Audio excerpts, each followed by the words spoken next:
What's going on, everyone? Welcome to your 26th Java tutorial, and in this tutorial I'm going to be building a random number generator. We're going to be importing that from a class, and I'm going to be showing you how you can use random number generators to, you guessed it, generate random numbers. So let's go ahead and pretend we were building a program so we could roll a dice, and whatever the outcome of the dice, it just outputted on our screen. So whenever we want to use random numbers, we need to import something like we did scanner, but this one is called random. So go ahead, put import java util, and the name for this is random. Ugh, got smoker's cough or something. So let's go ahead and import random, and now just like the scanner, we need to make an object for it. So I'm going to name mine dice. You can name yours whatever you want, and of course that's equal to new, not random with empty parameters. So now that we got our dice object, we can use random numbers. So the other thing we need is a temporary variable called number. It doesn't need to be called number, but I'm going to call it number, and this is going to store the number that outputs on the dice. So for example, it's going to store 1 to 6 depending on what number you roll. So I just don't want to roll the dice once, I want to roll it 10 times. So for that I'm going to need a for loop. So let's go ahead and put for int counter, let's start it at 1. Let's say while counter is less than or equal to 10, and let's increment it by 1. So now we have a loop that's executing 10 times, so now we got to give it some instruction.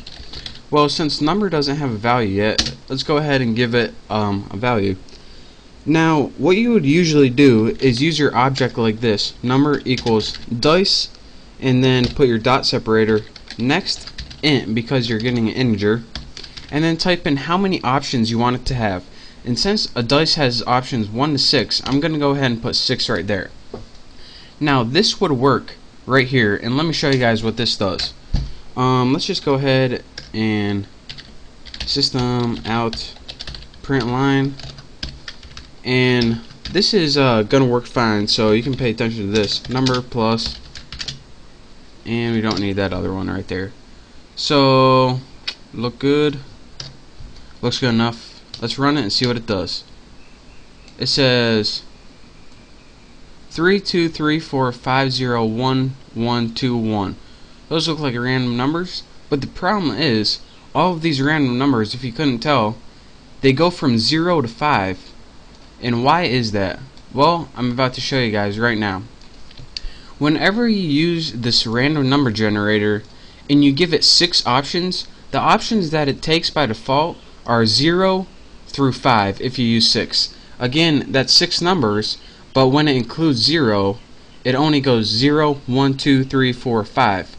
So what if instead of 0 through 5 is your 6 options, you wanted 1 through 6? Which we do want since it's a dice and the dice doesn't have 0. Well, what we would do in this case is simply put 1 plus and then use our dice object to call this. And what this does is it still uses the numbers 0 through 5 in this, but it adds 1 to them. So what it does is give the illusion that we're getting the numbers 1 through 6, excuse me. So now let's run this again and we'll see what we get. As you can see, there's no zeros, and you get 4, 1, 6, 2, 2, 4, 3, 1, 1, 2. And all of these numbers are in the range of 1 to 6, and that's what we want. So again, if you want to do this, all you have to do is list however many numbers you want in your range, and if you put 6 by default, it's going to give you 0 through 5, since all computer counting starts at 0. But if we want the numbers 1 to 6, we have to add this little 1 addition sign, and that takes 0 through 5 and adds 1 to them, or increments them over, pushes them all over by 1. So instead of 0 through 5, you get 1 to 6. So that's your quick tutorial on how to import the random class, how to make a random object called dice, and how to use that dice object to go fetch random numbers for you, and also how to add 1 to give yourself kind of a starting point. So that's how in slot machines or any program that uses random numbers that they make that. And we'll be doing some more complex things with this, but for now I just wanted to give you guys the core basics of a random number generator, and that's this. So thank you guys for watching. Copy this code and play around with it, and soon enough you'll be experts at it, I promise. So again, thank you guys for watching. Don't forget to subscribe to my channel, and I'll see you next tutorial.